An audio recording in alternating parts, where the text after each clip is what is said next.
این اشتباهاتی که بهتون میگم رو حتما انجام بدید تا نتونید توی یک هفته با حداقل موجودی 1 میلیون به موجودی 100 میلیون تومان برسید.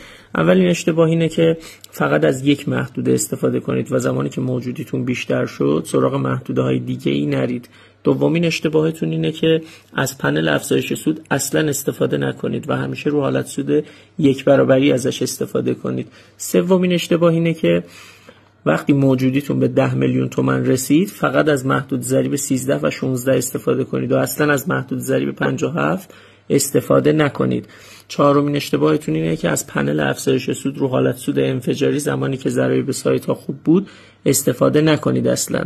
پنجمین اشتباهتون هم اینه که ربات رو فقط روی یک سایت استفاده کنید و روی چند تا سایت به صورت همزمان استفاده نکنید. دلیل تمامی این اشتباهات رو توی کپشن به صورت کامل براتون نوشتم، حتما کپشن رو مطالعه کنید.